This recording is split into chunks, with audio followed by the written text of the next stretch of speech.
What is up, chat? Today, man, we are reacting to Larry Bird and why he was the best trash talker. And I'm not gonna lie, you guys did kind of get mad at me last video because I ain't gonna lie, I didn't think he was the best trash talker. Why not, bro? I think KG is a better trash talker, bro. And you guys also got mad at me saying that he's not better than LeBron or like you guys kind of got mad, bro. But hey, I'm still learning. You feel me? Like he's in the era where it was the 1980s. You know what I'm saying? The early 1990s. You know what I'm saying? So I'm still learning, bro. You can't get mad at me, bro. I'm Gen Z. But you know what I'm saying? Let's get straight into the video. Enough with the talking, man. Larry Bird was one of the biggest trash talkers in basketball. And a lot of people say, really? They thought it was Reggie or Charles. Bird used to tell me, look here, man, you supposed to be a great defender. Bro, by the way, Reggie Miller was a crazy trash talker, bro. I'm not gonna lie. I think Michael Jordan was a better trash talker than Larry Bird. Is that crazy to say? Let me know down below. I'm gonna make sure I tell you where I'm gonna shoot the ball at. Yeah, he said, I'm gonna get it right here. I'm gonna shoot it right in your face. And I'm looking at this guy like, he's nuts. I'm gonna go shoot this motherfucking jumper in your face right there in that cone. And it's gonna be your Christmas present. I'm gonna wrap it up and bust your head open. Damn. And that's exactly what he did. If he tell you gonna hit a shot in a certain place, he gonna do just that and ain't nothing you can do about it. Been a better player each step by Okay, I totally agree with that. I know I'm pausing too much, but I totally agree with him saying, if he wants to do this on the basketball court, he can automatically do it. But Jordan did the same thing, tough. I was able to look more than the other guys. I had a green light. I could make plays, but I always knew early on, especially when I was a junior, senior in high school, that probably the outcome of the game was going to depend on me. Well, yeah, I interviewed Gary Payton, That's a him moments. venomous trash talker. And I asked him who the most vicious trash talker he's ever encountered. He said Larry Bird. Oh, no question. Bird talk shit, like we talk Let or me like. tell y'all something. Bird used to tell me, look here, man, I'm gonna go shoot this motherfucking jumper in your face right there in that cone. Nah. And it's gonna be your Christmas present. I'm gonna wrap it up Nah. and bust your head For open. real? All that shit. He's He like told that. me, Young fella, let me tell you something. I can shoot a jumper anywhere I want to. You supposed to be a great defender, right? I'm gonna make sure I tell you where I'm gonna shoot the ball at. And I was like, man, come on now, you're not gonna shoot the ball. And so he said, I'm gonna take you over in that corner right there. You see it over there by my bench, right? And I'm gonna give you something, and it's gonna be this jumper. So he went right to that corner, and I'm up on him, I'm under him. And he said, young fella, what did I tell you I was gonna do? And he turned around, raised up, and it was all drawn. Okay. No more. He was the coldest dude I ever seen with that shit, man. Everybody be talking about these greats. They'll be always mentioning him. He was the shit.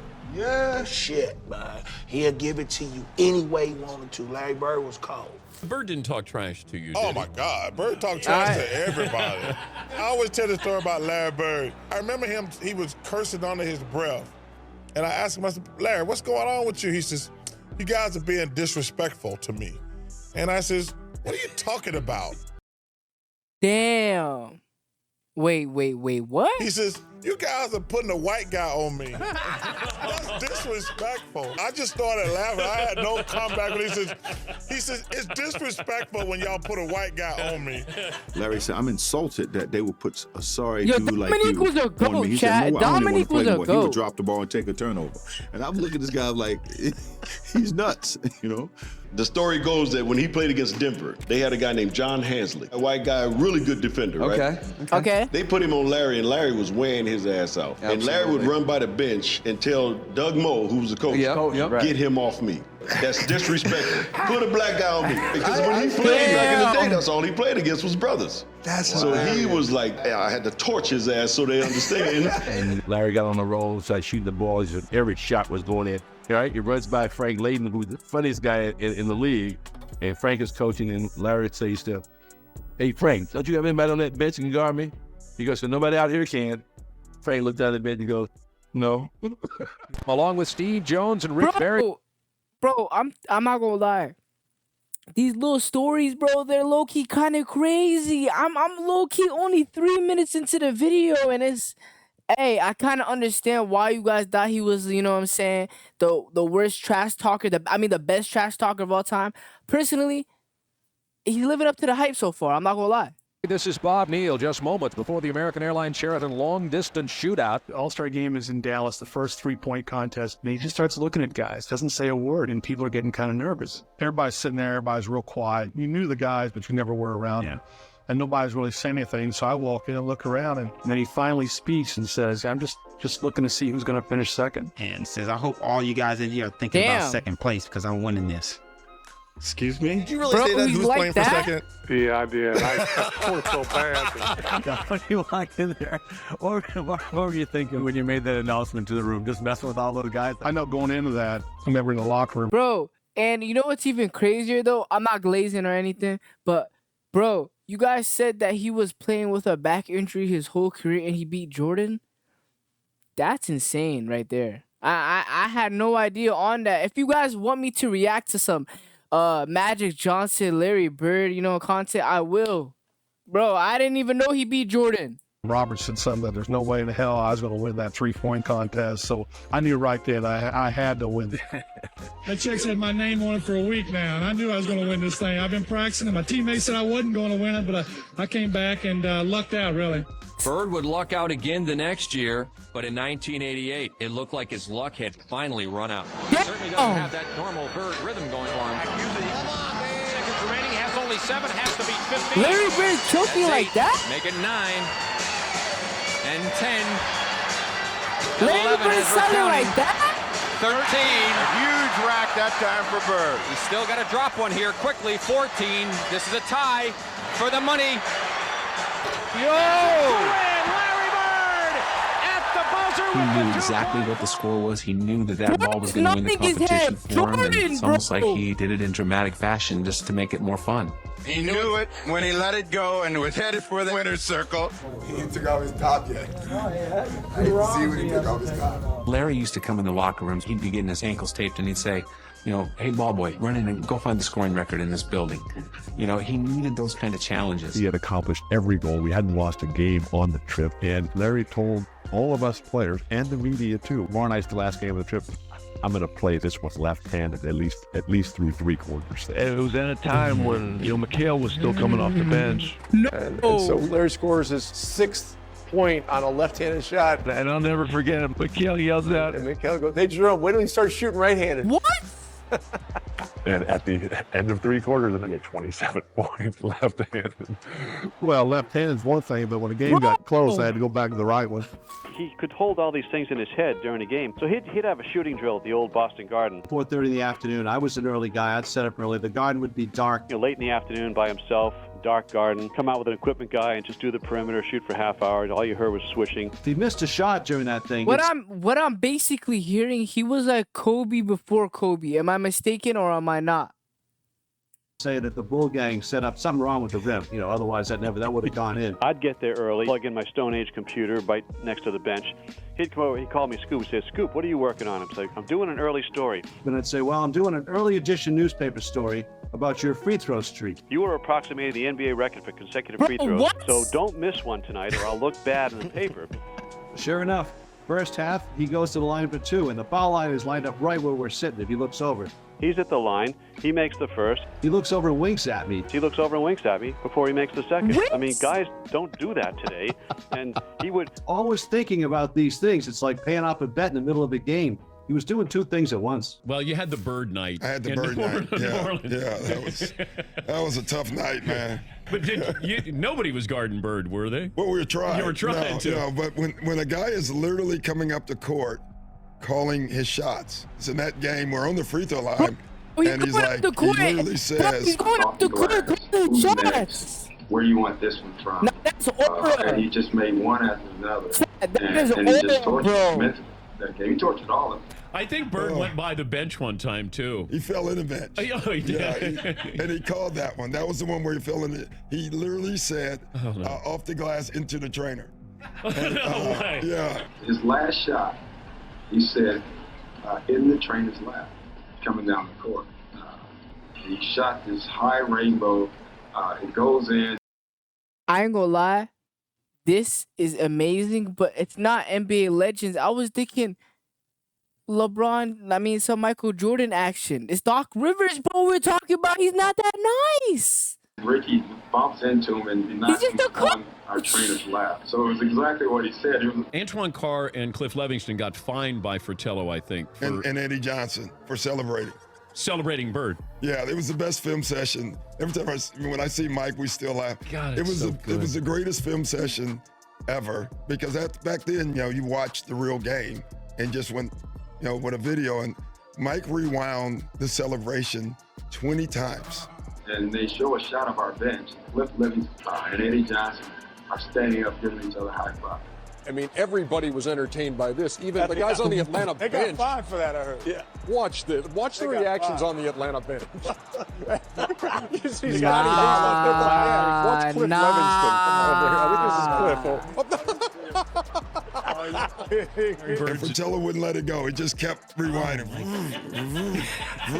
Showing the guys, you remember, they're giving each other high five. And then somebody falls off the bench. Yeah, too. that was Eddie Johnson. Yeah. Eddie Johnson falls off the bench in laughter, and Antoine Carr and Cliff gives each other high five. And our film session was 20 minutes of that. And, yeah, and so it was a bad night. The first game against Larry Bird, it was shocking. And I'm a rookie. Bro, Larry Bird genuinely just trolls people, bro. That's just what I'm basically hearing right now. He just trolls people. I'm not gonna lie, I would not want to play him, bro. If he's doing this to NBA players. I go shake his hand, and he put both hands behind his back. Nah. And I said, okay, he's getting his head ready to play. First play of the game, he says, I don't know where they got you guarding me, Holmes. And he shoots a 3. I was pissed. I said, I wasn't mad he hit the 3, but did this bitch just called me Holmes? And so it's set up for a really interesting game. Because I remember one time I came down and I dunked it on him. He laying on the ground, he fouled me, and I'm pointing. And he said, hey, Rook. I said, what? He said, I like you. He said, you got balls, but I'm still going to get 30 on your ass. He got about 38, so he kind of proved his point. But I had to pay my dues. I wasn't upset about that because, back then, as a rookie, you got to pay your dues. Simple as that. That is true. It was funny. The first time that I played in my rookie year, I guarded Larry Bird, and it took me about 10 minutes to realize I should be probably guarding. I feel like they're overhyping Larry Bird, though.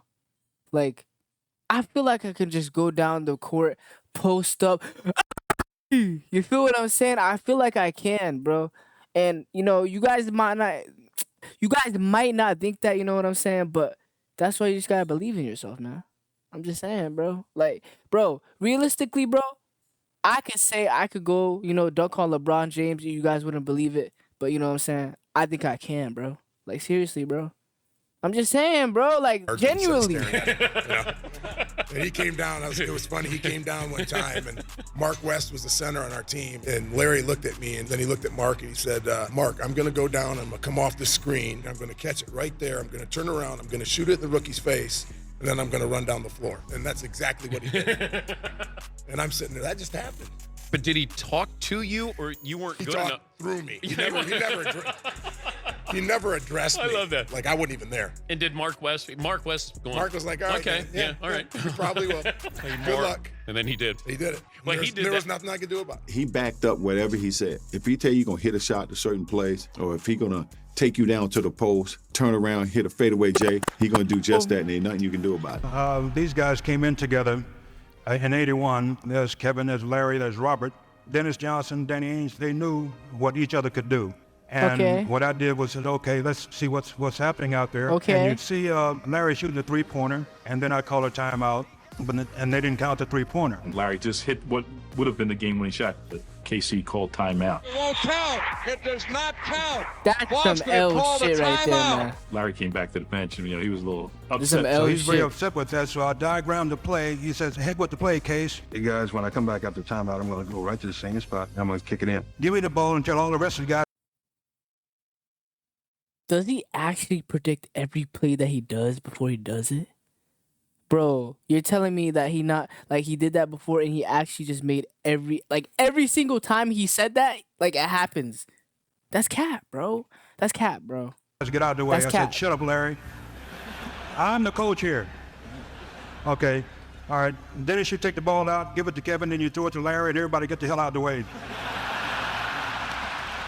Celtics are down by 2 points, and Bird is out by the three-point line, and he's being guarded by a guy named Johnny High. He goes down before the ball is thrown in, and he's standing right in front of the Phoenix bench, and he looks at all the guys on the bench and says, "Yeah, I'm just fixing to bust a 3 on you guys and just go home. I'm tired of this." and he says, "Watch my hand." I ain't gonna lie. If somebody told me that, bro, there's just no way I'm letting that happen, bro. Just personally, bro. I just think that, back then, bro, they were just scared of Larry Bird, bro. But I'm just saying, bro, you're telling me you gonna pop a 3 in my face and you said it, bro? Nah, hell no. We playing defense, bro. Come on, we playing defense, bro. And as I follow through. And, Johnny High sort of smiles and laughs about it. And I was supposed to cut off the high post and post up for a second and then go across and set a pick. Well, I came off the pick and I was wide open and I stood there waiting for the ball. I had a smaller guy to post up and Larry just waved me out of the way saying, "Get out of here, get out of the way." And then he just turns around and shoots a perfect 3. As the ball's in the air, he kind of turns towards the Phoenix bench and yells, "Told you so!" He stops running to the locker room. As he continues on to the dressing room. Now, that's what you call arrogance. And from that time, I learned to run Larry's play, not the coach's play. He wanted the light on him. He wanted the focus, and he wanted that ball. And in case he... That is insane glaze. I'm sorry, bro. I don't care if it was filmed in the 1990s, nigga. You were glazing, bro. Come on, bro. Come on, bro. You a National Basketball Association player, bro. No. I'm shooting this ball, and he would. I get a charge when I tell someone on the opposing team that I'm going to hit the last second shot and then do it. That's what it's all about. High game, 13 seconds to play. Celtics basketball. During the timeout, I'm going through a play. And about that time, Larry steps in and says, "Coach, why don't you just give me the ball and tell everybody to get out of the way?" Nah. It's Larry. If he wants the ball, he wants the ball. After the timeout, we walked back on the court, and then Xavier was guarding him. So he tells Xavier, he says, "I'm getting the ball." I said, "I know, I'm going to be waiting." And he said, "I'm going to get it right here. I'm going to shoot it right in your face." 5, and Bird has the basketball. Look out. Larry Bird just phenomenal the way that... He came out and went right about that exact spot and shot a shot right in my face. And, he was like, "I didn't mean to leave 2 seconds on the clock." I walked back to the sideline. This isn't fair. This isn't fair, bro. This isn't fair. There's just no way, bro. No way. Trash talkers in basketball. And a lot of people say, really? They thought it was Reggie or Charles. Larry Bird talked more trash on the basketball court than anybody I've ever played against. So we playing him the last play. He says to James Worthy, he says, "You guys don't have to worry about it. I'm going to go right over there that corner. And I'm going to catch it, I'm going to shoot it, and I'm going to tie the game or win the game, whatever the case may be." They take the ball out, and I think it was either Danny or DJ? The late, great DJ. Yeah. You DJ coming down, right, with the ball. Oh, great DJ, that's good. So pass it to Larry, he's in that corner. Now I gotta go out and close Larry Bird out.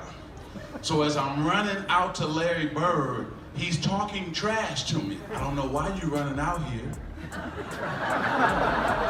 Who says that in the middle of the game? He said, "I'm gonna wait till you get one step away from me and I'm gonna shoot it right in your face." So I got one step away.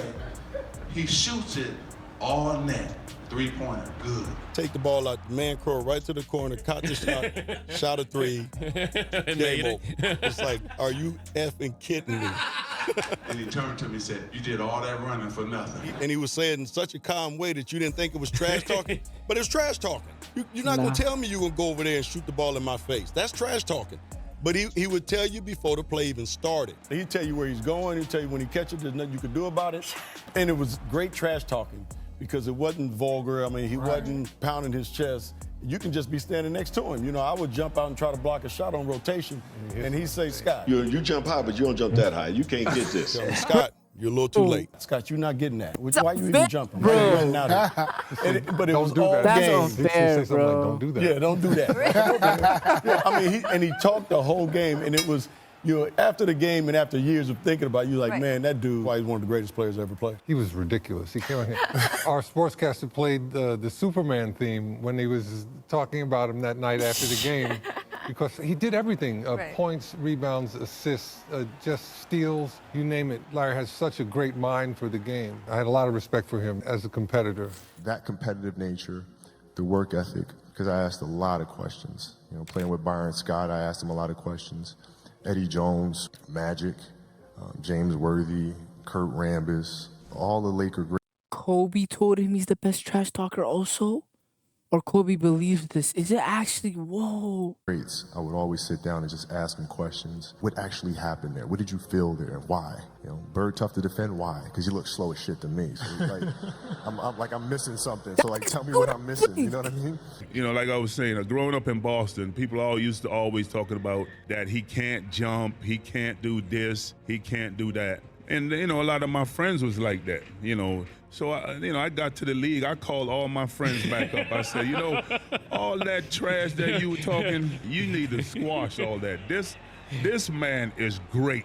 Whatever you were saying, for a man who can't jump, he's demolishing everybody. He's doing it on everybody. He's doing it on the best defensive players in the league. Yeah. I never forget driving, and I'm listening to a game. It's New Mexico State playing Indiana State. I don't really care about the game, but New Mexico State is right up the streets from El Paso, and I went to UTEP, and we're big rivalries. So I'm hoping that Indiana State will beat New Mexico State. And I'm listening to the radio, and I have no clue of the players on either team. All of a sudden, this name keeps coming. Bird. He goes to the right. Bird. He makes the strike. Bird. I said, God damn, who is Bird? Bird. You know, here's Bird. And Bird this, and Bird, oh, did you see the pass that Bird made? I can't see it, but I'm just trying to imagine it. When the time I got to the end, I said, damn, that brother can play. When I got the newspaper the next morning and saw Larry's picture, I said, damn. Larry, they wasn't, you know, be honest with you. The young lady that said you were her favorite player, mine too. I love you too, Magic, but not as much as I like Bird. People always talk about great basketball players, and they don't never mention him to be up in that round. But Larry Bird was cold.